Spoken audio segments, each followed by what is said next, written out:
All right, peace and blessings, peace and blessings. Assalamu alaikum, shalom, welcome, welcome, welcome, everybody. We are back.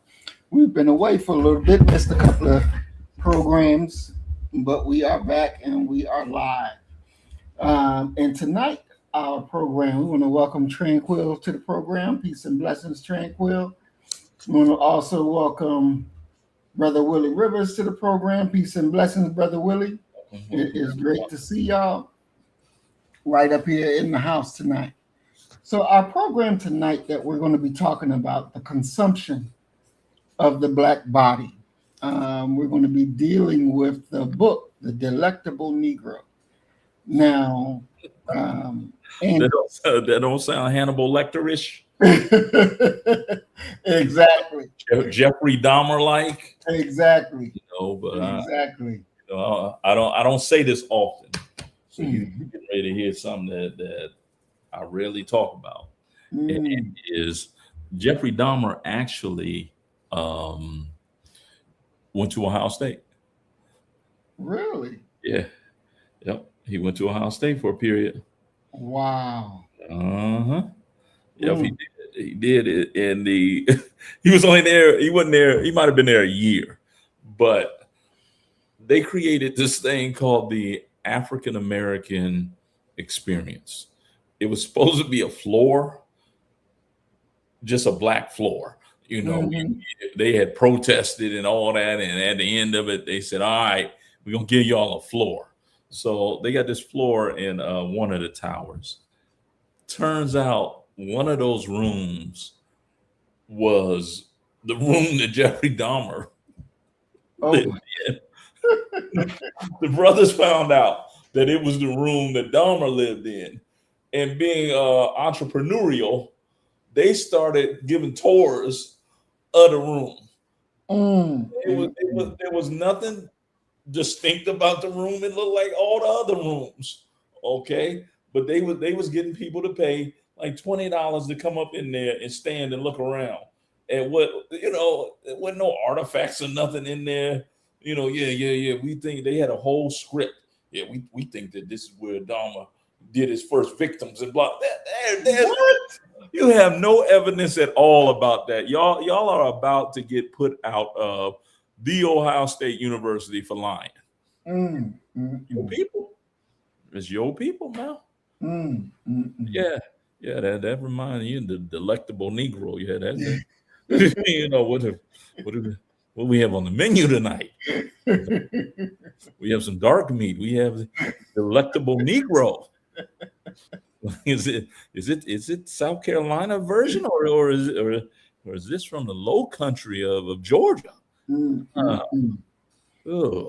Exactly. So today we're dealing with this text, and we're really going to strip away every polite illusion about the nature of white supremacy. I'm dealing with Dr. Vincent Woodard foundational work, The Delectable Negro, Human Consumption and Homoeroticism Within the U.S. Slave Culture. Now,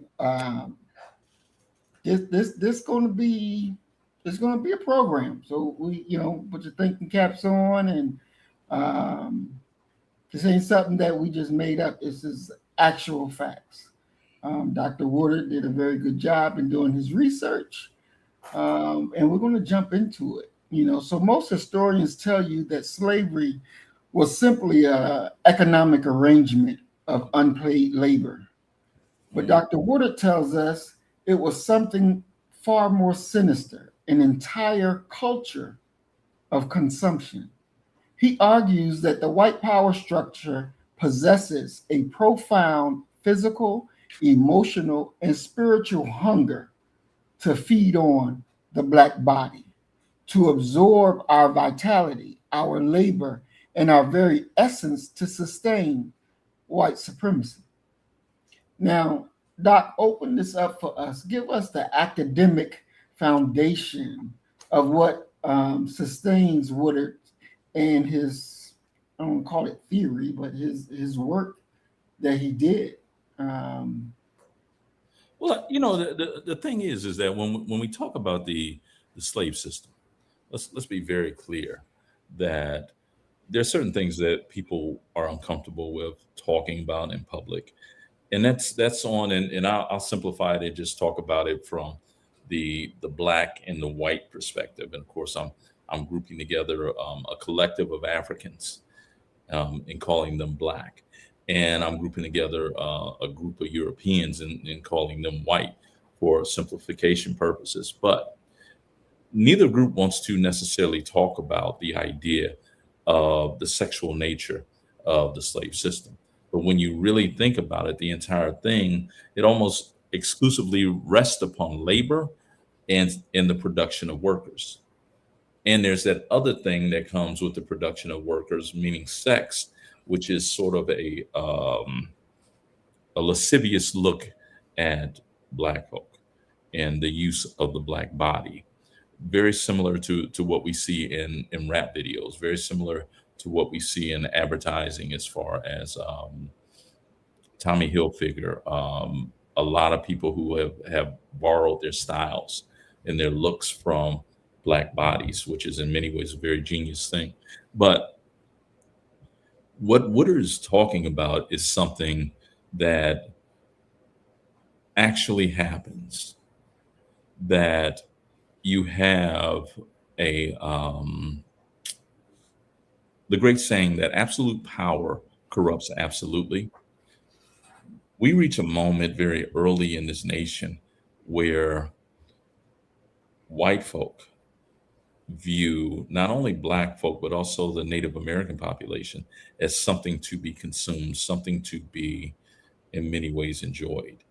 And if we're looking at it purely from a financial standpoint, it is to the benefit of the financial bottom line of slaveholders to have their enslaved black women producing children. Because unlike in Britain, a child's status in this new world follows the mother, not the father. In Britain, the status follows the father. In this new experiment of a nation, it's going to follow the mother. So whatever the status of the mother is, which was usually enslaved, that Mhm. child that comes out of that birth canal inherits her position. So that's one way that you're looking at it. But there are other ways where you're looking at a way to totally emasculate and immediately strip down the resistance of men, enslaved men, by raping, sodomizing the their counterparts. And there's always an implicit thing that could be taken from that, that if you step out of line, that this will happen to you as well. And there's quite possibly not any more emasculating activity than for a man to be raped by another man. Mm. Wow. And so, Doc, when Woodard talks about the appetite Mhm. of the system, of the slave system, the appetite, um, that appetite included our children. Certainly, Uh, certainly. and we see where, I guess we can, you can look at Catholic Church, you can look at the Nambler group, man, love boy situation. Mhm. Um, did our children have a chance to be left alone, or were they also come here and let me get my sexual urges off? Um, there's no doubt that the children were as fair game then as they are now. Let's be very clear that some of the academic studies that we have tell us that, and it's one of the reasons that they're alleging that black children, black people in general, but black children in this occasion that we're talking about, black children receive harsher criminal punishment than white children for the same crime, same age, and everything, because out of the lens that we look at black children, out of that lens, let's be very, very, very clear. um, to this day, black children are looked at as being older than they actually are. You see black girls who are 12, 13 years old being looked at by black and white men as being Mhm. 17, 18, 19, 20 years old. One of Mhm. um, the the greatest fears of a lot of men is quite simply to have a daughter who reaches puberty very early, because they're going to be fair game in the minds of some men. So black children are going to be up, on the menu, just like everybody else. There's no doubt whatsoever about that. Mhm. And if you give me, you can keep going, but if you give me a moment, I have a little film section that um, will show this. Okay. All right. We'll take a second and let you Are pull you? that. Yeah, I mean, just go ahead and go forward, and I'll certainly find it. Okay. Now, also, they talked about the systematic starvation and physical depletion of the worker or of the slave. Now, there was some pushback. I saw in a few Facebook talks about it, where they were saying when you look at the slavery system and how white folks actually paid for black bodies, it would be foolish to starve your slave. It would be foolish to whoop your slave. It would be foolish to abuse your worker, because if you abuse your worker that you done paid a few $1,000s for, you're cutting off your profit. You're not being a true capitalist. Um, and I found that to be very ignorant personally, because you can see even here in the modern times, the workers are not really valued as they should be, and they're not really treated like they should be, even though they're still being paid a salary. But Doc, we know we've seen the pictures of the scarred backs Mhm. of our ancestors at the hands of the brutal whip. Mhm. For those idiots that say that, no, they were property and they were treated a whole lot better than just what we say happened, like we're making this thing up. Um, what is the reality that these white folks don't really want to accept when dealing with slavery and dealing with what was done to our people by their people? Yeah, but what I'll say to that, I'll say a couple things to that. One of them is quite simply, um, we have to remember that at times we could make an argument that there were 6 to 10 different distinct forms of slavery occurring in what we know as the United States of America now. A lot of that was predicated upon, are you talking about an urban slavery, or are you talking about a rural agricultural slavery? Are you talking about the cultivation and growth of rice, or are you talking about cotton?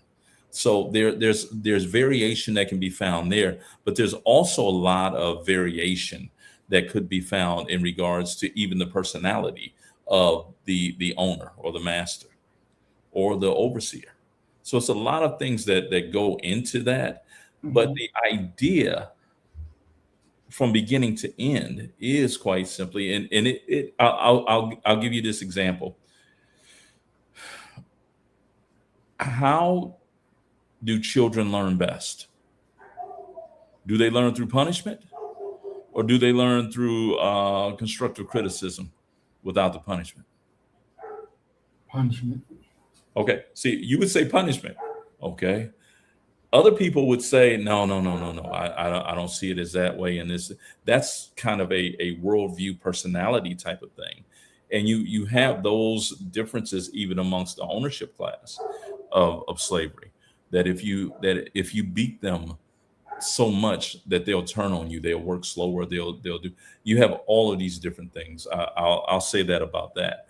But it was all aimed at, regardless of if it was the most brutal system that one could ever imagine, or if it was what some people would like to say, more of a worker owner relationship, a CO inmate solution. It was always predicated and aimed at turning a profit. And that's one thing that can't be missed. But let me share my screen, and so you can see, and this is going back to your point where you were talking about the idea of the sexuality of children. And I think that this will be self-explanatory, if I can say that. Okay, let me know if you can see my screen. Yep, it's up there. Okay. Now, this woman is apparently the mammy of the house that runs the house. And it's self-explanatory. You're lined up for inspection, you wenches.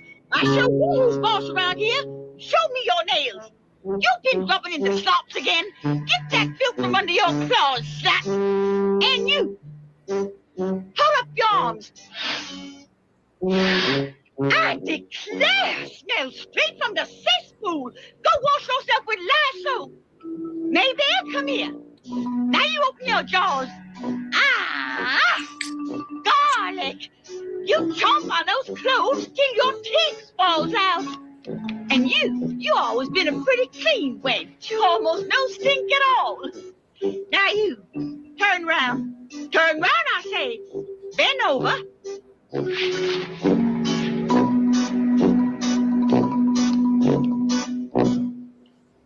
Don't mind admitting it, dear God. I'm mighty appreciative of all your... Come on in. Just a moment. Let's go to those girls.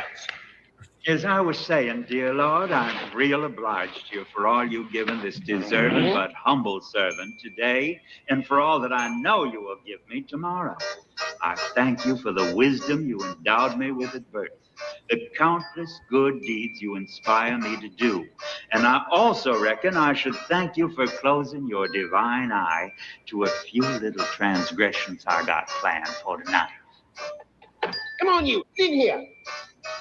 But in humble sincerity, dear Lord, let me take this opportunity to thank you for my continuing stamina, and finally, for the riches you've already bestowed on me, which I'm sure you wish me to keep and to multiply. Amen. You like my prayer? I made it up myself. When a man knows good from evil, he's much better off making up his own prayers. Me and God, we get along good. As I see it, God created me in his image and likeness.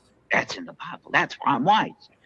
Then he made the Negro, which is also in the Bible, which says that he immediately regretted it and damned the entire race, leaving them without a soul, fit only to be my slaves.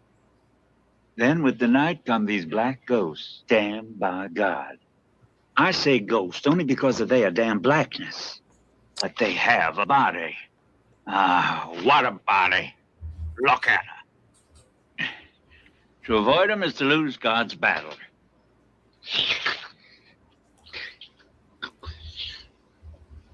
Except tonight is to conquer them, the victory of light over darkness. At my age, it's something of a task.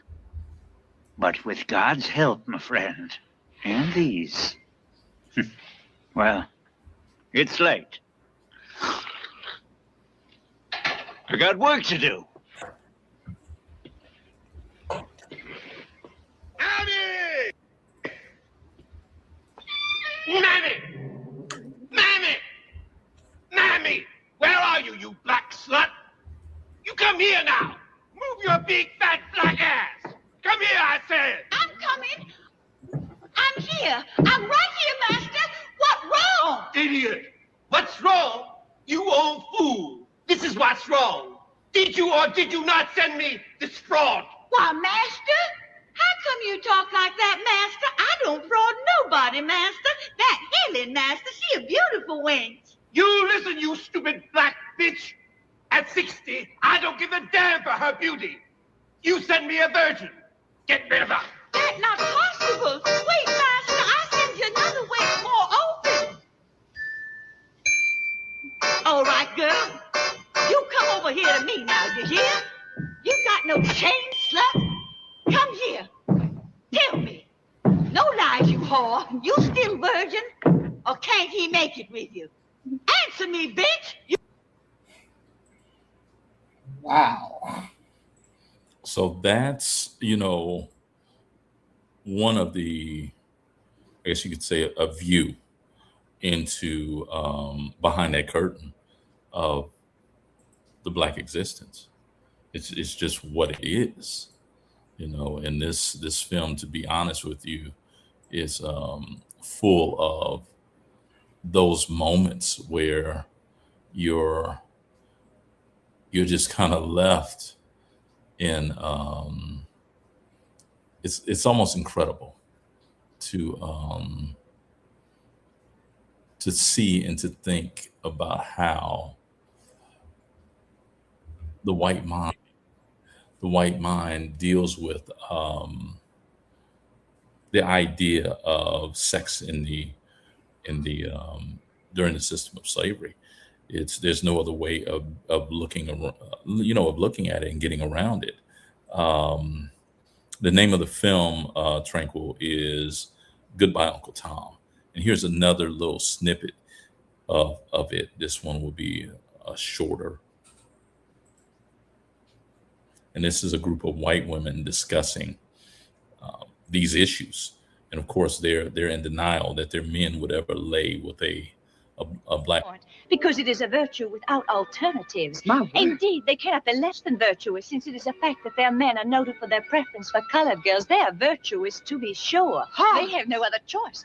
They are women unfulfilled, since their husbands and possible lovers prefer the dusky charms of the plantation wenches, the fillies, the show, as they call them. These young colored girls bursting with lusty youth, whom they enjoy so lecherously. How's it possible to write such film? Propaganda. Political propaganda. What can they know about Negroes and Negresses, these landless louts in Boston and Philadelphia? Nothing but their envy and prejudice. Their malice causes them to try and offend us, to debase and humiliate us. God in heaven, that they should insult our men, our husbands, in this way. Shame to suggest that our men would have intercourse with our slaves, who are little better than animals, except, dear God, it is an accusation of sexual aberration. Oh, this abnormal mating between black and white. There's a scientific word for it. It's called bestiality. Such disgusting lies. Do we not all know who are the objects of our husbands' incontinence? We, who every Friday night must undergo... Oh, what am I saying? Don't you all think it might be wiser not to speak too frankly in front of them? Don't worry, they understand about as much of white folks' talk as the furniture does. But isn't it remarkable, the longer they stay among us, the lighter they get? Yet their mentality, sensitivity, and intelligence remain that of the brute animal. It's really true. Yes, it seems to me that each generation gets lighter. I know in our place, we keep having cubs with rosy skins. My husband says it's because of, symbiosis. That's the scientific term, symbiosis. Like those animals who take on the color of the background in which they live. Your husband's absolutely right. It's true. Quite correct, my dear. Look at Scipio. He's left-handed like my brother. And see Jason? My husband brought him up from childhood, and now, isn't it remarkable? He shows some of my husband's blondness. Extraordinary. Truly, nature is bizarre. Wow. Yeah. Mm. That's, you're looking at a denial that covers the entire race. Mm. You have white men with their appetites and the justification that comes with those appetites, at the same time that you have white women who are rationalizing it and talking about it. And they're either plumb crazy or dealing with what was it that Patty Hearst had, that they said Patty Hearst was suffering from? Stockholm syndrome. Stockholm syndrome. Yeah, so we got an entire population of white women who are victimized by Stockholm syndrome. So it's there's no way of looking at the slave experience without dealing with sexuality and in many ways the abuse and the denigration of the black female body. There's no way to look at it. We often fail to talk about the fact that there were breeder farms, that there were, you have all of these different things going on that will in many ways cause one to have to pause and to say, is this really who we are? And the truth of the matter is that regardless of how painful it is to admit it, this is who America is. This is a major part of America, a foundational pillar. Mm, mm, mm. Woodard framed slavery as a system of cannibalism, not a metaphor, but material, sexual, psychological consumption. hmm How do you interpret that framework as a historian?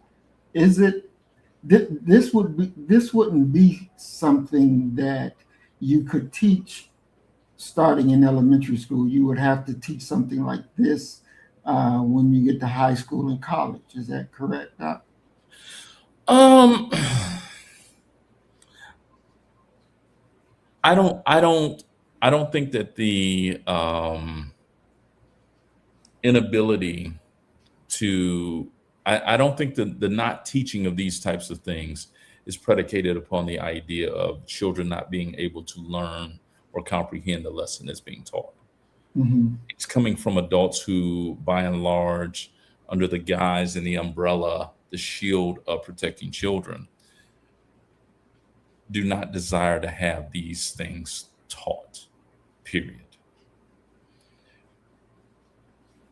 You've seen it spread from, let's say, sex to race, where Hmm. they don't want you to talk about race now. So it's not you could teach these things very early on about how America came to be filled with people who are of various hues and colors. There's nothing wrong with that. Kids could understand that, but the ramifications of that are what people don't want to deal with. Mm.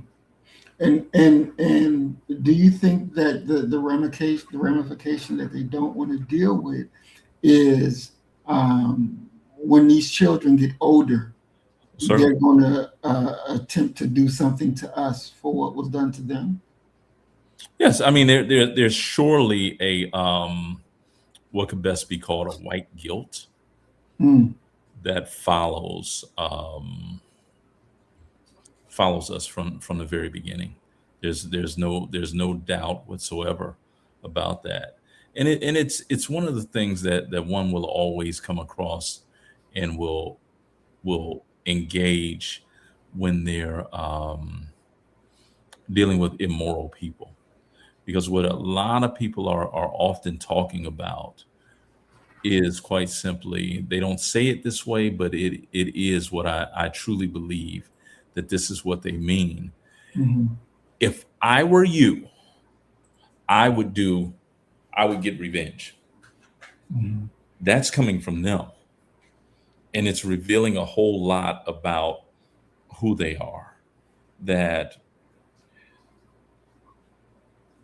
you can't teach people certain things because, in many ways, what you're doing is you're indoctrinating them, um, in many ways, brainwashing them.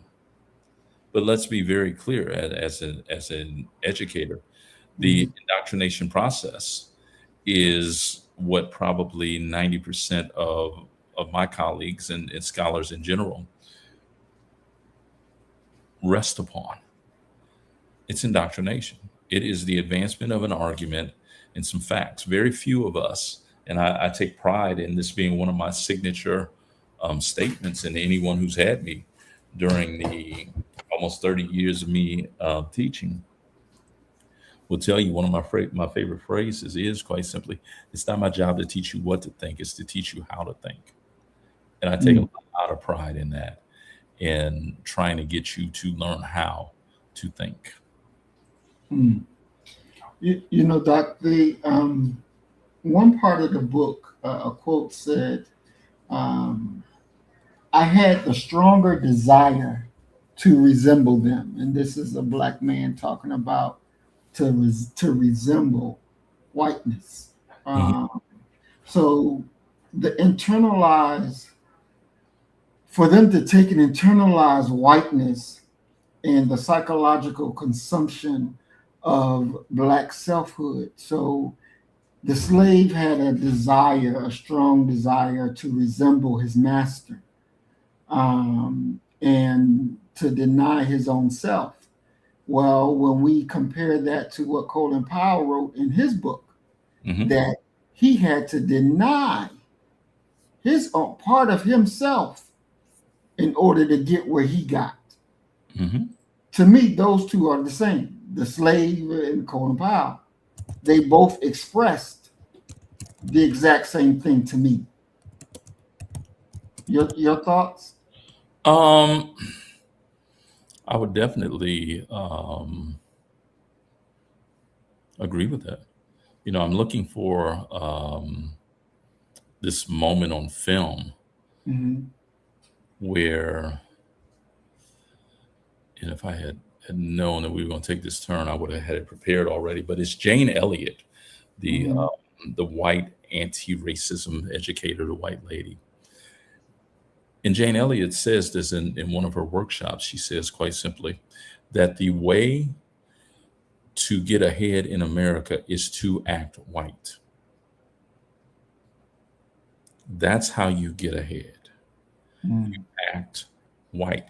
You learn to replicate the speech patterns, the behavior of the dominant group, and hope that that dominant group will be gracious enough to invite you in. When you are in a situation, and let's take it away from Black folk in the institution of slavery, and let's put it directly on a group that is viewed with an enormous amount of sympathy. Let's talk about the Jews.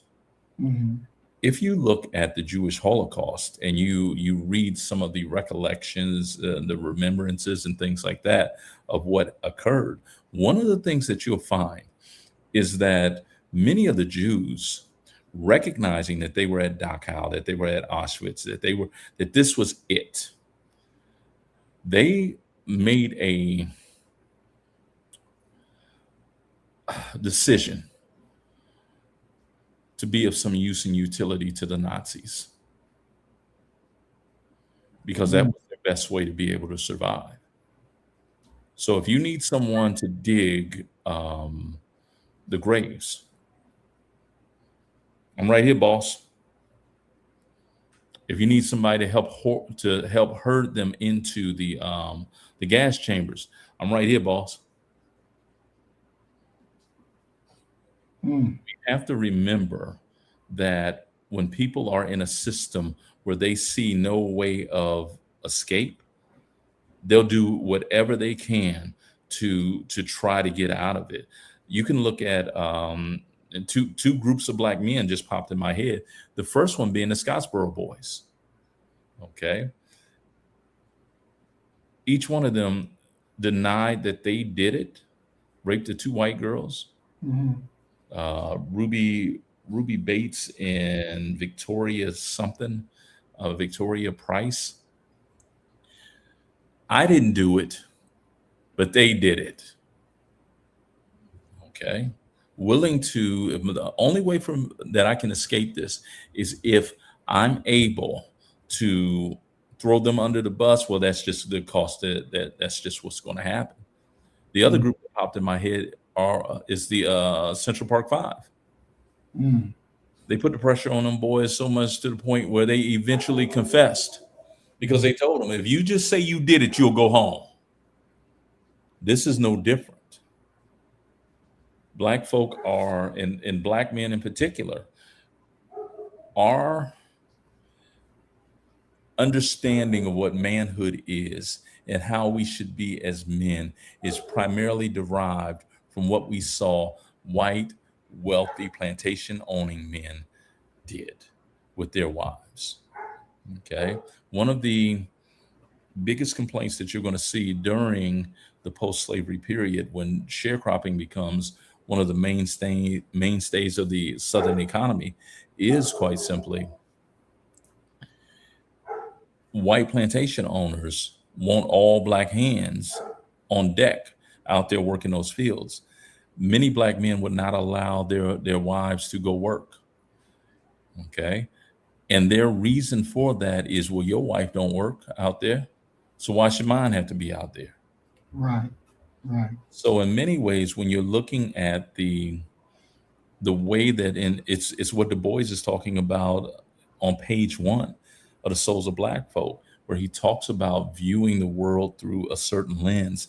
He says it is a peculiar sensation to view oneself through the eyes of another.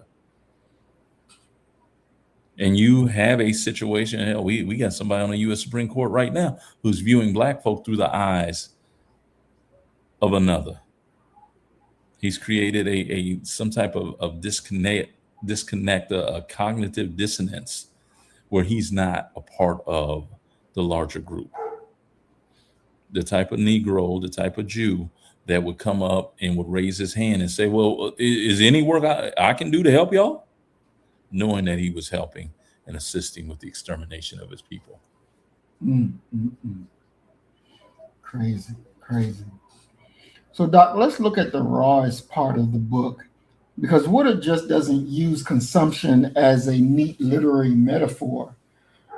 He documents actual physical act of cannibalism within the U.S. slave culture and maritime history. He explicitly details the 1820 disaster of the whaling ship Essex, where the white crew members systematically targeted, executed, and ate black crew members first to survive. He documents plantation punishments where slaveholders forced the enslaved collective to witness the tearing apart of the bodies of black people, mutilations. And also, they were taking pieces of black men and their bones and the flesh as souvenirs to keep. And some even passed out the flesh to the other slaves that was watching to make them eat the flesh of their family member, their person that they're knowing that's getting whipped. All of this trauma packed into this experience. Is this a part of the reason why they, quote unquote, look at us now and say we are animals? No, I guess you could say that that's a part of it, but I believe that the view of black folk as being subhuman, being beneath white folk, is a belief that on the North American continent, it's a belief that predates the arrival of black folk. It's a belief that is more than 250 years old, as we're looking at the celebration that's approaching for this nation's existence of being 250 years. It predates that. We're talking about something that is 3 to 4 centuries old. The idea of xenophobia amongst Europeans is a very real thing. They have always not gotten along with each other. The English and the Irish are still battling. I would argue that what we're looking at right now with the World Cup is a playing out on a sports field of who the Europeans truly are. They're not white. Okay, they have their own ethnicity, their own nationality, their own history. Now, in regards to the idea of cannibalism with Europeans, that's nothing new. Not at all. go back to the what is setting up as the foundation or a building block for this nation, for British colonial society. A lot of people are in error in believing that Jamestown was the first attempt to settle in the New World. It wasn't. It was Roanoke.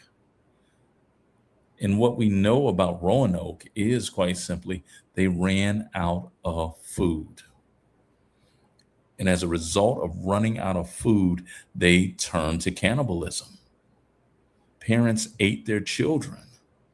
And we know this from skeletal remains. Husbands ate wives.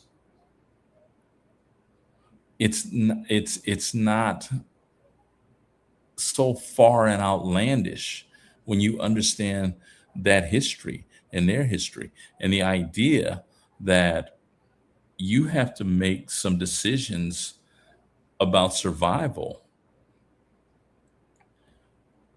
What's the greatest way to form a collective? It is based upon race or appearance. It's what they've done. This is a part of the history. One of the things that we skip over when we're talking about the generation of a new land like America is how indispensable, how important it is for one to have food. If you don't have food, this is going to fall apart very quickly. That's an issue. America should create a holiday, a day of culinary remembrance for the contribution that Africans made here food-wise. One of the reasons that you'll find, and we've had these conversations, and I know you've had these conversations with other folk about Black folk being at the Japanese and Chinese food restaurants. There's something in our DNA that attracts us, I would say almost attracts us naturally, supernaturally to rice. Because rice is African. Rice isn't Asian. And the introduction of rice as a staple in this nation kept them from eating each other completely up. In regards to the last thing, one of the last things that you said, the destruction and ripping of the body, we have, and this was in the Caribbean, we have accounts of slave, of ship captains trying to figure out a way to prevent mutiny from occurring, to get their people to be, the people that they had transferred across the Atlantic, to be docile. And one of the most reliable ways is quite simply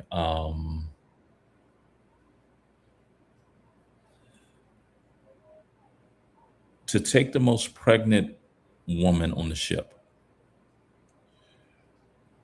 pull down 2 treetops, tie her legs to those treetops, and once everybody is around and they're looking,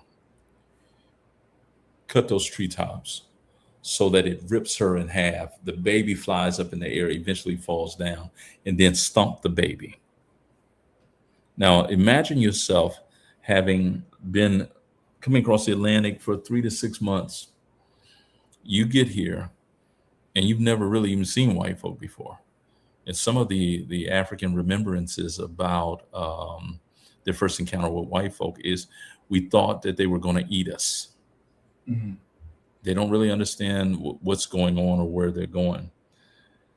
But what's going through the mind, what goes through your mind when you see them rip a pregnant woman in half and then stomp the baby to death? These are devils, because men wouldn't do that. There is a given humanity that one expects when you're dealing with men.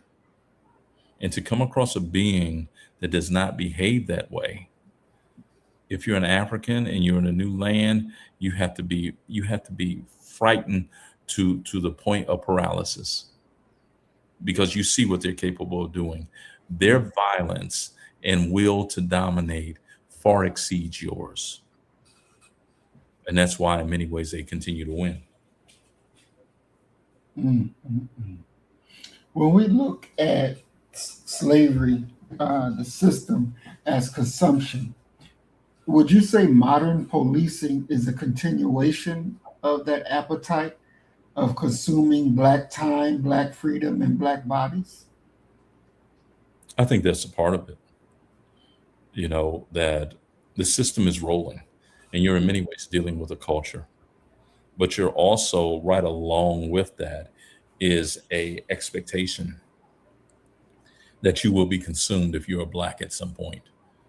And oftentimes you will see people behave in ways that lead you to say, my God, they're getting ready to go to jail. My God, they're getting ready to be whooped on.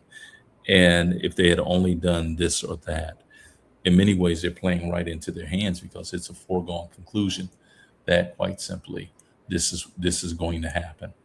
And there's nothing that they can do to prevent it or stop it. Mm, mm, mm.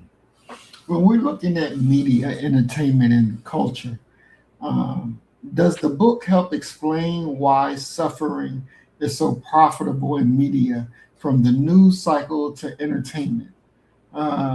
What's your thoughts on that, Doc? I mean, the popular media phrase of "if it bleeds, it leads" lets you Mm, know that people will slow down to watch a car wreck, rubberneck, to the point where they actually go ahead and find themselves in their own car accident. There's something about misery and suffering that mhm, attracts the human spirit and the human body. And it could be, to be biblical, the fact that we were born in sin that attracts us back to it. Sensationalism. mm. Wow. You know, in at HBCUs, Doc, do they teach on this book? Do they even No, talk about it? no, no. And see, the thing is that let's be clear and let's be fair. And it's not just the HBCU, it is schools in general, that people teach what they have been taught. Mhm, And if you take people who have been sitting at the foot of individuals who aren't even aware of this type of literature or these types of ideas, what do you think they're going to teach? They're not. It's impossible for them to do that. You can't speak a language that you don't know, that you didn't study, and that's what it comes down to. And it's one of the reasons why, and this is at the collegiate level, that you really don't have to worry about a liberatory type of ideology or teaching, pedagogy. At the K through 12 level, you don't have mhm, to worry at all, because in many ways they are following a script. And if they're not following a script, they are in many ways being forced to teach to a test. And so if those kids don't know the material that they gave you to teach them, at the end, they're going to know that you haven't been teaching them what they told you to teach, and you're going to be out of a job. mm. Doc, I was reading something a few weeks ago and it talked about the educational system was actually made to have the children to be better workers in the factories, and that the classes is set up on the building, supposed to be similar to factory work. Um, and I see you shaking your head. Yeah, that's Yeah, true. yeah. I mean, go back and look at consider for a moment the average school year, Mhm. okay, and compare it to the the time of planting, growing, and harvesting crops. And one of the things that you'll find is that during the summer, um, towards the end of the summer, when the kids were still away from school, harvesting time, they were out in the fields. Same thing with the industrial slavery and labor. They're teaching these children that this is how you handle things, that the ding of the bell means something. And it's in many ways one of the larger problems that you're going to have when you take these black folk out of the fields and try to put them in the factory. A lot of them have a very difficult time understanding what 7 or 8 o'clock actually means, because they're used to waking up when they wake up. When the sun rises, that's when I get up, and then I'll go to work. And when it goes down, that's when I'm done. It's a whole different type of socialization that has to occur for you to be able to be on time to something. That's why black folk, people say black folk, what do they call it? CPT, color Right. people. Mm-hmm. Yep. Sure does. Sure does. And so, Doc, when we're understanding that slavery was an economic cannibalism, Mhm. what does that say about the modern economic systems that rely on black labor, but rarely reward black communities? It's capitalism. That's what it says, that you're within a capitalist system, and you're not going to change that capitalist system. We have this flurry, and I thought about you earlier when I was reading about Mandani, the mayor of New York City, and he ran a slate of Democratic Socialists, and all of them won. Okay, to see what's going to end up coming out of that. But the only way that you're going to be able to really deal with capitalism here in America is by growing your own crop of entrepreneurs. There's no other way to deal with it. The brilliant brother, John Hope Bryant, Mhm. he talks about that often. His new book was Capitalism for All. Um, that's the only way you're going to be able to deal with it. And the problem with dealing with it that way is quite simply that capitalism is in many ways very individualistic in regards to one person getting all the money. Now, are you able to instill some type of ethical responsibility to help family and community along with that? That's the question that's always proven to be elusive. Mhm. Wow. What does the book demand of us morally, if anything? If America was built on the consumption of black life, what does the repair look like? I don't think that there is a repair. Not being realistic and looking at the damage that has been done and the people who have done the damage. We could throw out reparations, but if you threw out reparations, you have, especially if it's a monetary reparations, that money would be back in the hands of those who exploited you within 30 days, because the need is so significant and strong amongst so many people. And there are some who would know what to do with that money, and it would be a boon for them. But generally speaking, over 50% of our people would have no idea of what to do with that money.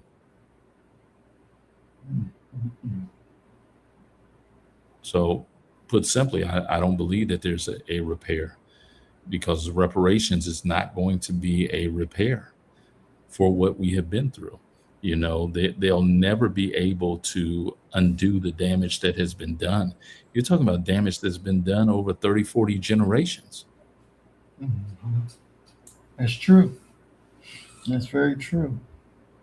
And I was talking to a friend of mine the other day about what they claim black fatigue is. Mhm.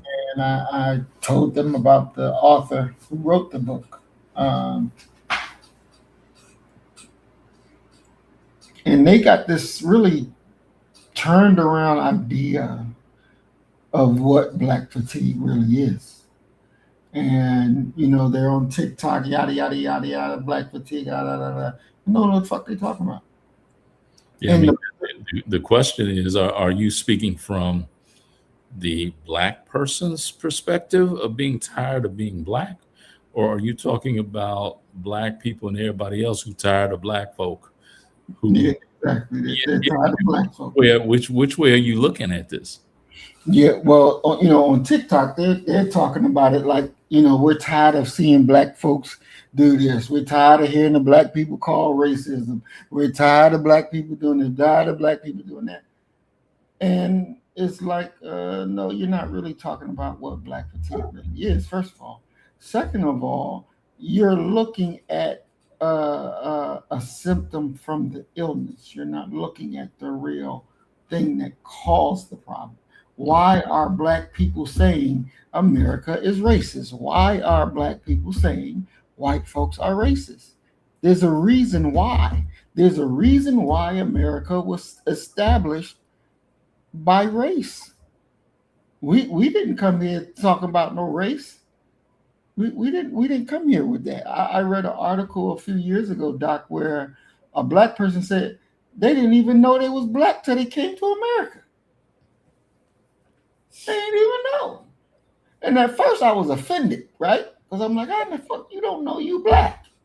You look in the mirror, But no, in Nigeria, they don't go around, I'm black, you this, da, da, da. They don't do that. Ghana, they don't do that. Yeah, but they don't, and generally speaking, the African still doesn't see himself as black, Mm-hmm. unless it becomes beneficial to them in some way to join with the larger group. But they have historically put themselves aside as something different than being black. I don't know if you've ever seen Sugar Hill with Wesley Snipes in it when he was the drug dealer in Harlem. And they were trying to do the deal with the Nigerian businessmen, and they said, no, it's just not going to work out. It's just not. We can't do we can't do a business with Katas. And Wesley Snipes' brother was like, man, you keep saying Kata, what is it? And he said, cotton picker. And in many ways, that's how they view us. And one of the things that we don't talk about at all is quite simply, we often talk about saving Africa and things like that. But the same misinformation that we've received about Africans, they receive their information about us through the same source. Many of them think that we're all rappers. Many of them think that we live these opulent lives and what have you. Right. And there's I have a very dear friend, Regina Al Hassan, who the research pro. Right. Regina married a Ghanaian, Edie, and she told me, she said, between going back and forth across the Atlantic, she said, I want to grab all the Africans up in my arms and I want to scream in their face, no, you're going the wrong way. Because in many ways, culturally, they're doing what everybody else around the globe has done, which is quite simply replicate the cultural stylings and more ways of Black America.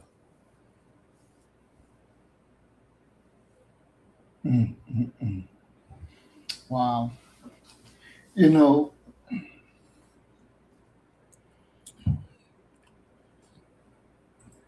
Trying to use your term, your term that you always use, let's be fair. When we're looking at history and looking at the erasure of what happened to our people here in America, and Trump and the boys want to get that off the books, want to act like that never happened. That's solely for the benefit of them and their progeny. That's not for our benefit whatsoever. But if it was removed, would it make America better? Would it make the people better? Would there be no quote unquote racial agitation or racial anger if it wasn't taught? I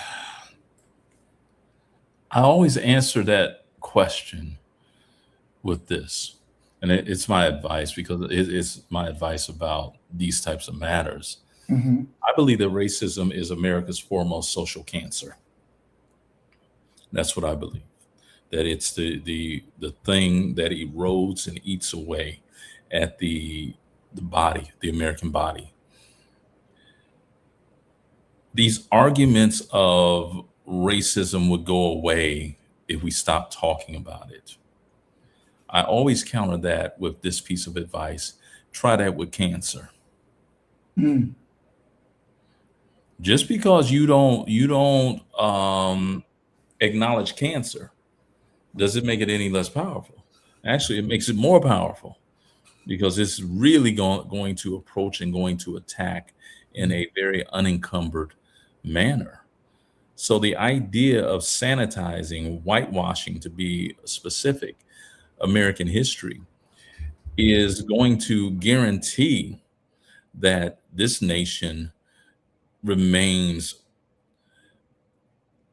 false to its past, and it is going to be false to its future because it doesn't know what happened before it. There was a guy, and I read through his post because he was talking about how racist it was that there were no white people in the Wiz. And he said, how would the world react if we did a white movie and there were no black people in it? This guy went and he watched The Wizard of Oz. First, he didn't know The Wiz was based upon The Wizard of Oz. Right. He goes and he watches it and he comes back and he leaves these messages. He says, "Oops, my bad. I didn't know that The Wiz was based on The Wizard of Oz and there wasn't no black people in The Wizard of Oz." Okay. Mm. And then people, black folk being black folk, they went ahead and sent him screenshots Right. and timestamps of the one or two white dancers that were dancing in The Wiz. You really have to. I don't know. I don't know what you can do with people who are arriving at conclusions and then building the evidentiary case before they reach the conclusion. There's nothing that you can do with that. And so the idea of denying slavery is going to have a major impact upon the minds of black and white, of American citizens, because there is a world and an argument that could be made that if you sanitize the learning curve and the textbooks and the lectures and things like that, in 100 years, slavery didn't occur. Mm. And those who say it did occur, they're going to be called liars. Right. Right. It would be the equivalent, and there's a chance that this could happen, that slavery could become as distant of and questionable of an issue as believing the Anunnaki came down here and started segments of humanity. Mm. Wow. Wow. Trouble.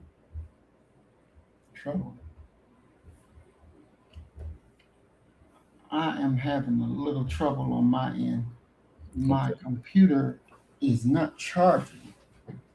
Oh, I am losing power quickly.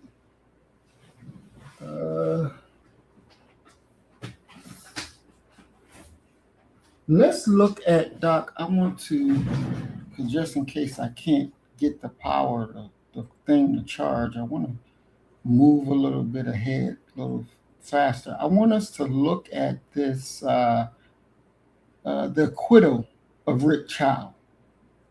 And so for everybody, um, June of this year, June 1, in South Carolina, jury found store owner Rick Child not guilty in the murder trial of 14-year-old Cyrus Belton. Child falsely accused this child of shoplifting water bottles, chased him 130 yards down a public street, and shot him directly in the back while the boy was fleeing.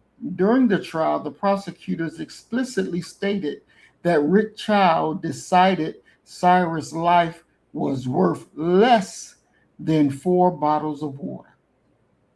Doc, looking through this through Woodard's lens, a merchant's track chased down and executes a black child over a basic substance, water, and a jury walks him out of the courtroom a free man. Mhm. How does this prove in 2026 the system still views black youth as an open source of livestock? Do you think it makes that case? I think that it makes the case that from their lens and their position that money, profit, even if it's a dollar, outweighs black life. And what allows that to occur from my perspective is quite simply, what is the punishment that is going to be doled out if you touch one of ours? Mhm. And the truth of the matter is that the idea of one of ours is not something that is even universally agreed upon as far as who we are by us. Mm. Because there's a part of me that truly does believe that our people, those who should have, a quote unquote minority population, that should be paying special attention to racial matters, political matters, and understanding the idea that you're a smaller group. So collectivism has to be the goal almost at every turn. We no longer have that by and large, that so many of us have peeled off. I mean, I work on an HBCU campus, and I can tell you for sure that black folk don't even speak to each other on that campus. There is no real recognition of your humanity, of being able to even nod your head. We're not talking about having a long drawn out conversation. We're talking about just acknowledgement. There's something that has gone on that is wrong. We've lost, Public Enemy asked this, who stole the soul? Mhm. Yeah, because somebody stole it. The soul is gone. So when you look at an acquittal like this, and I've said this often, for years, what's your response? And your response of, well, we just ain't, we gonna boycott. We ain't going up in there. We ain't gonna buy juice from there no more. It's not really a response. That's a revealing and an unveiling that quite simply you don't have your political power or your social capital locked and loaded. Because if you go back and you look at, and this is a really interesting comparison. Think about South Central LA. Mhm. Think about the Rodney King beating. Mhm. They knew that those officers were going to be found guilty if they didn't move that trial to Simi Valley, because the people of South Central LA were ready. They were going to prison. We don't Mm. have that mechanism now. Now we'll go out and we'll throw bricks and bottles and things like that. But as far as taking this thing about political power, agency, and the right to exist to a higher level through organization, political organization, economic solidarity, that's something that is fleeting amongst our people. Mm. Mm. Mm. Wow. You know,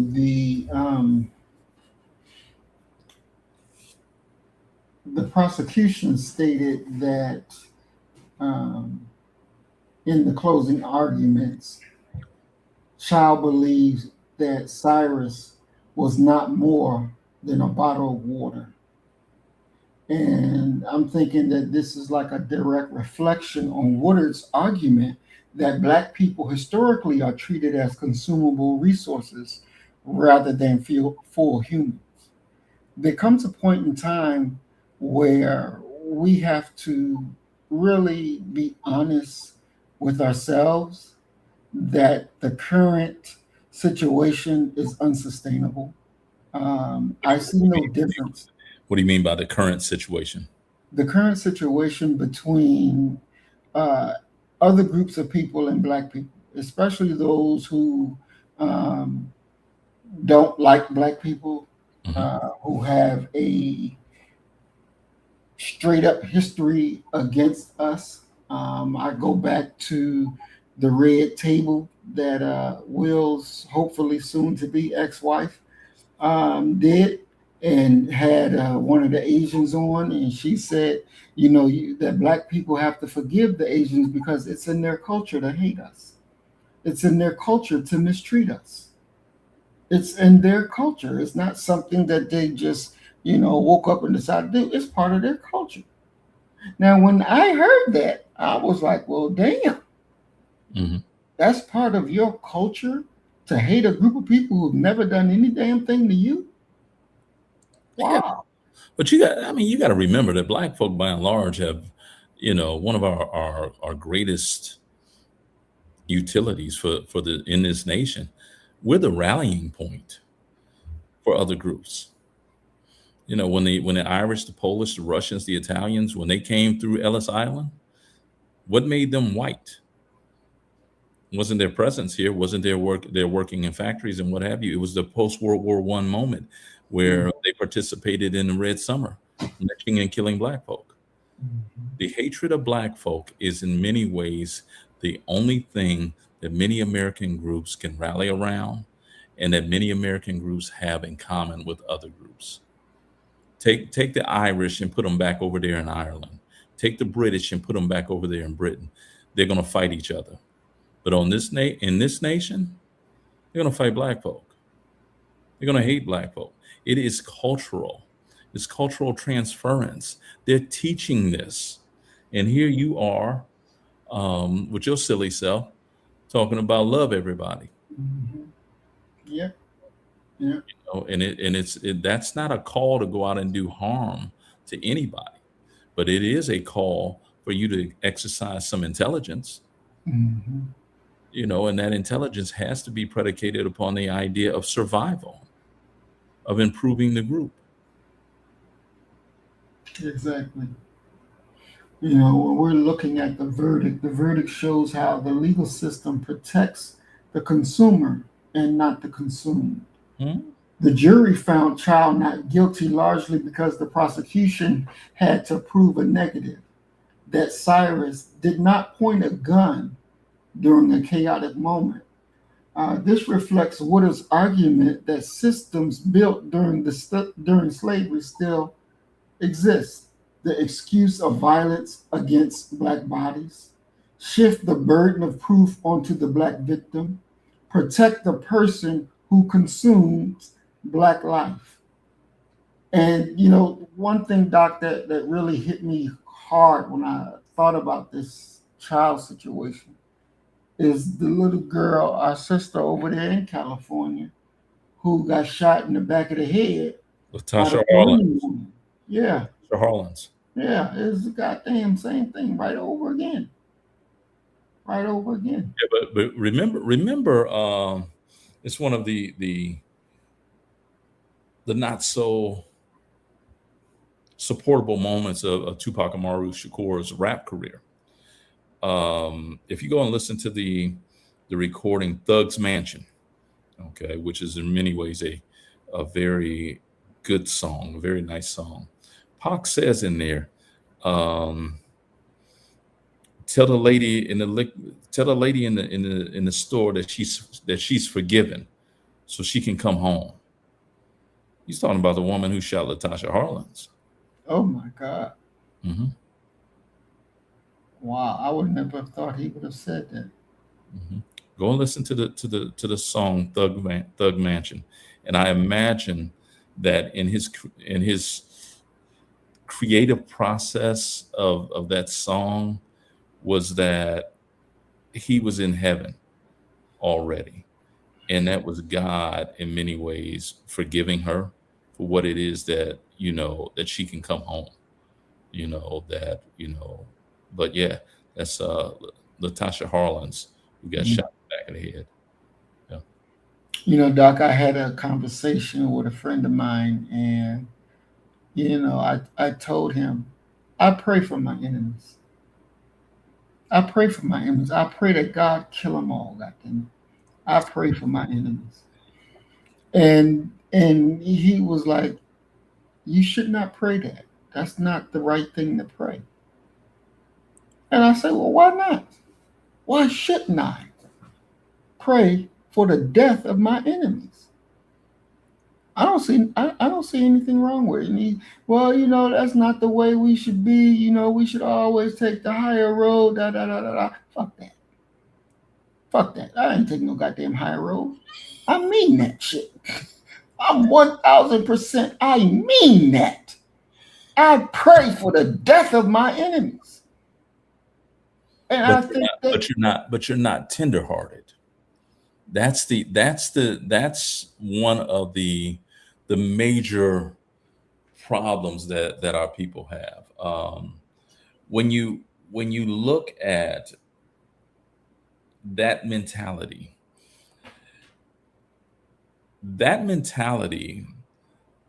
can be, if taught correctly, considered to be the most Christian act that one could have. And of course, all Christians are under the mandate to be Christ-like. Because what does Christ say when he's being crucified? Father, forgive them, for they know not what they do. Under bad teaching, cowardly teaching, I would argue, these people are coming with the idea that that's being Christ-like, that I'm the bigger person. For when you see the man with the noose, don't make that white man have to struggle with that noose getting it across your nappy head. Duck your head down and put it in, and let him put it all around your neck. Go out with some dignity. And that's, for me, from the scripture I read, the Christ that I believe in, that's a sin. That's a sin. But they will argue you up and down about that not being a sin, that they're the bigger person, this and that. Now, fuck that. I ain't trying to be the bigger person. Exactly. Okay, I'm trying to be the one to survive. Exactly. And I want those that I love to benefit from me surviving. Mm-hmm. The other way, you're of no use to us as a people. If you're willing to duck your head down so that they can get the noose on there nice and tight, so they can use it again, okay, there's something wrong with that mentality. Mm-hmm. When you're not able to stand up for yourself, you got some problems. Mm-hmm. Yep. Serious problems. Major problems. And Doc, back when we went to school, somebody hit you, you hit them back, right? Now in the schools, if somebody hits you, you can't hit them back. You better go tell the teacher, or both of y'all gonna go home on a suspension, right? And it's like that don't make sense to me, because where was the teacher at when you first threw the punch and hit the student that got hit? And now you want to teach them that they can't hit back, that they got to go tell somebody. Yeah, but I mean, come on, let's be very clear about this. That you're dealing with a society where what is the word, the lawyer word, litigious, Mm, where people sue. right. And so the idea of a educator not doing that, sending you to the principal office and what have you, creates all types of liability for a school, for an institution, and what have you.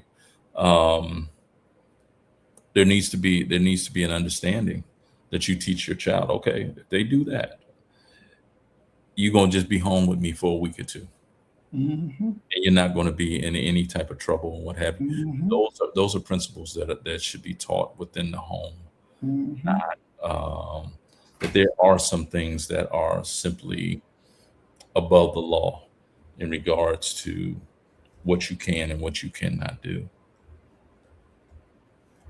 Doc, what do you think about this boycott of the Asian businesses in response to this verdict of Rick Chow?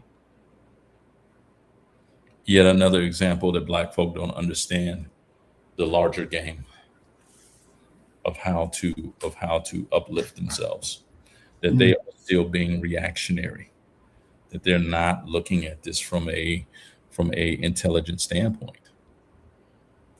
That's how I look at that, because quite simply, the response should be quite simply create an alternative. Create a community store, a co-op, where you will employ some members of your community, and the profit that comes off of that store will keep enough to keep the store stocked, will keep enough to buy the building and what have you, but the rest of the profit will go into a fund. And once we get enough in that fund, what we're going to do is we're going to fund somebody else that has a very interesting idea about a business. And then we're going to keep it rolling and keep it rolling and keep it rolling. The idea of not supporting them financially, what are you accomplishing? What are you achieving that's positive for you? Of course, you're going to be hurting their pockets, but is that positive for you? I'm just not reactionary. I think that you need to have your own Black block grants where you go ahead and you support each other. Um, it's business. We need more Black families and we need more Black businesses. Period. Exactly. Exactly. Do you think that the acquittal or the go home free, no charges Mhm. on to Rick Child, does that make not just Asians but any other business owner comfortable with the ability to pull a gun on a Black child and take their life? No, because I don't think that they could become any more comfortable than they were before. Mm. Mm. The only really concern that I think that people have when they're dealing with Black lives and the extinguishing of Black lives is when they go to deal with their maker, how he'll address them. They know that here on earth, nothing's going to happen to them. The only thing that you could possibly argue may happen, well, it may cost me $50,000 in lawyer fees to be able to beat this, to be able to escape murder of a child. You go home after that. And in many ways, it proves once again that Black America, that we are the chumps of the world. We're the chumps, not only the white folk here, we're the chumps, the Africans who come here. Mm. When will you get tired? And the truth of the matter is that I don't think that you'll ever get tired. But that's something that we're afraid to talk about. And that's tied directly to the damage that has happened to our people for over 400 years. When you sit up and you really reflect upon what it means to you when you don't know anybody in your family who really made it. What does that do to a child's psyche? What does that do to the urge to study, to work, to be focused? And when you combine that with these cultural dysfunctional moments where you don't have a moment of peace and quiet in your home all day, in your community all day, you're around noise all day. That's something that's wrong. And what it leads to, and this is part of a larger argument that I have, is that when people are raised in noise and chaos and they become adults, they're looking for relationships that are chaotic and noisy. And that's not the recipe or a building block for anything that is positive. And unfortunately, many of those people come across individuals who are not raised in chaotic situations, and it is a fucking train wreck. And there goes another wasted opportunity for Black progress in a Black family. Learn how to spend 2 hours out of your day with no radio, TV, no nothing going on. Just sit there and think. Can you do that? Or are your thoughts that's scary to you, that you drown them out at every moment?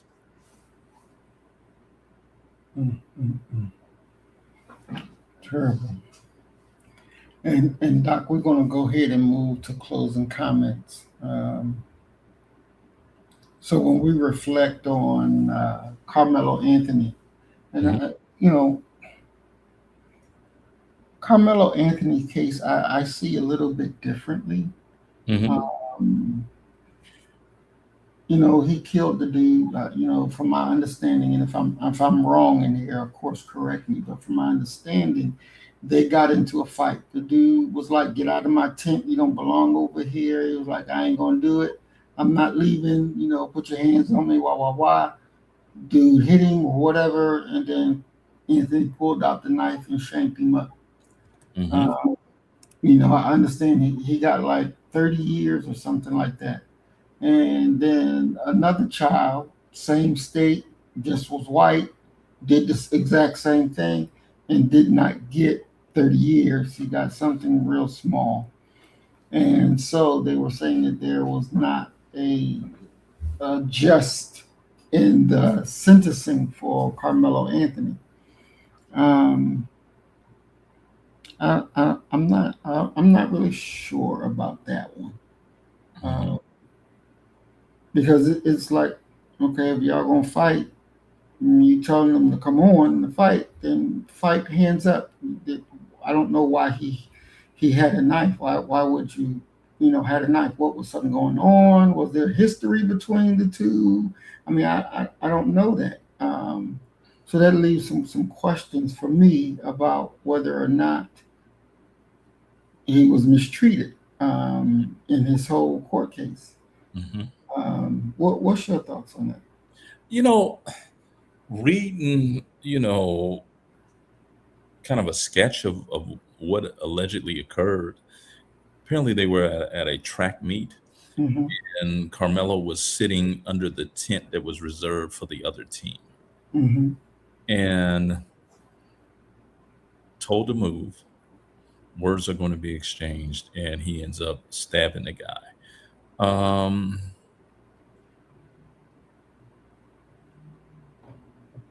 I get it. It's a crime. It's what do they call it? Second degree murder or whatever, manslaughter. It's a crime, for sure. But I think that the larger issue and lesson that could be taken from this is quite simply, you're dealing with a quote unquote criminal justice system that has never been fair to Black folk. So what exactly do you expect? And it takes us back again to the early shooting that we were just talking about. Who in that system, who have you as a people put in that system that can ensure that at least fairness is achieved. Not favorability, but at least fairness is achieved. And the truth of the matter is that probably nobody, because you're not politically engaged. You don't believe that your vote counts for anything. You don't believe that raising your and building your own to be you got to create your own judges, your own lawyers, your own doctors if you Mhm. want to make it whole and sane in this world. But instead of focusing upon that, slowing the world down and focusing upon substantive things like that, what do? We live loud, crazy, undisciplined lives. Mhm. That critical mass of individuals that we need to get their mind straight to join the other side of Black America that has their mind and their focus already together. So I look at it from a standpoint of not of the physical act that occurred, but I look at it as once again another occasion that you see this injustice occurring, and now it's time to pull out the tennis shoes to deal with the shoe leather and things like that, and chants and scream and holler. Well, it's already been done. So that's that. Mhm. And Doc, this picture that we got up, I wanted us to get into this as well because this is like the mayor of the city in Sweden, and Hmm. they have a cake of a black woman's body, Hmm. and they have somebody in the mouthpiece where she's giving the cake, um, playing like it's their body that's getting cut up. So as they cut the pieces off, then the person in the suit, oh, and there's nothing but white folks in the room laughing and That's a black jawing. person. Yeah. What's your thoughts on this sickness that right here? I mean, I don't have no thoughts on it at all. I mean, it's straightforward. I have no thoughts at all. It's what it is. It's what you see. I mean, you're looking at what amounts to as powerful individuals who have the ability to make some very important changes for the positive or negative of the people that they govern or they rule over, showing you that they have no cultural awareness, no cultural sensitivity towards anything, but they'll turn around and they will tell you, "Oh, we were just having fun." Mhm. No, that's something totally different here. And this fool that you got is acting like they're the head of it. I hope that your payment was enough to participate in this.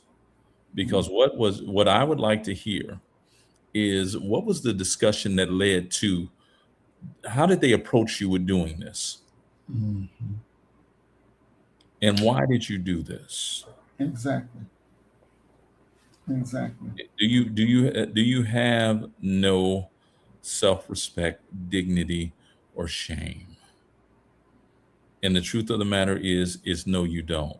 This is what happens when you have a population of people, and these aren't even black folk. This is halfway across the world, Hmm. and you still have these same people. What we're dealing with is an epidemic, okay? An epidemic of black folk with Stockholm syndrome. Hmm. You're going to, and it reminds me of the beginning intro, and you said the brother's name, because those of us who are not that versed in the Nation of Islam ministers, we always thought it was Minister Farrakhan. The beginning of Fight the Power, where he says it is safe to say that our best troops would rather switch than to fight. Hmm. These are Negroes who have switched. And these are the people that I'm talking about when I say that the idea of race in their mind no longer exists. They're individualistic. They are trying to get what they can get to save themselves. They are no different from the Jews who turned on their own people in the concentration camps, in the death camps. They're no different. They're going for themselves. Hmm. Exactly. Exactly. And anything else you want to add, Doc? You know, the one thing I guess I would say, and this is just who I am, sending heartfelt prayers and condolences to the Farrakhan family. Um, they are now existing in a world that they never existed in before. With it's Khadija, Yes. with Hmm. her passing on and going on to be with the ancestors to receive her reward. Please pray for the dear minister and at this time, and continue to pray for him long past this time, Hmm. because he's in a whirlwind right now of emotions of God knows what that he's going through. So pray for them, pray for Black America, because we lost a pillar, a load bearing wall today. This is the woman who, and we often talk about Minister Farrakhan as having such wisdom and such insight and what have you. But I'm always also reminded that the most important decision that a man will ever make in his life is who he chooses to marry and produce children with, because it can make or break you. Trust me. Get that one wrong, baby. You in it. You look up and you be up on a murder charge before it's all said and done. But um, he got it right, and so I tip my hat to him for getting it right, and I send nothing but sincere prayers to the Farrakhan family. Most definitely. Thank you, Doc. Thank you. And I echo that as well. To the Farrakhan family, to the Nation of Islam, Allah is the author, the beginning, the ending, the restorer. And so, we have to do what we are taught. And it's a painful moment, but we too shall survive. And, Doc said the very, very important. You better make sure you consider who you're going to have children with. Lord have mercy. Because you make a mistake, it'll be a mistake for the rest of your damn life. And it ain't going to be worth living. So trust and believe. You got to make it right. You got to do right.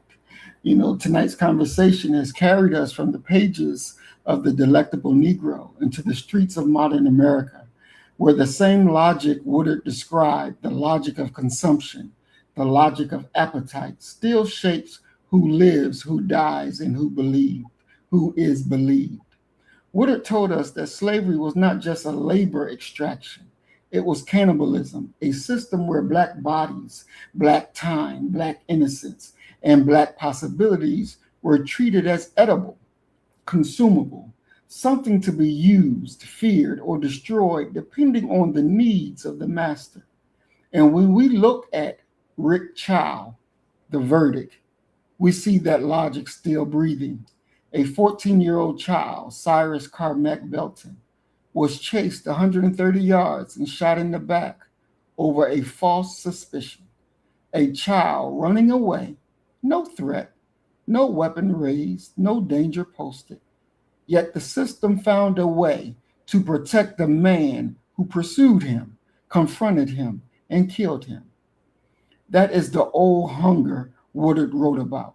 The hunger to control Black movement, the hunger to discipline Black bodies, the hunger to justify violence through the imagined fear, the hunger to consume Black life and walk away unburdened. The verdict told us something chilling. Black life is still negotiable. Black childhood is still conditional. Black innocence is still unbelievable. Woodard said America has developed a taste, a cultural appetite for Black suffering.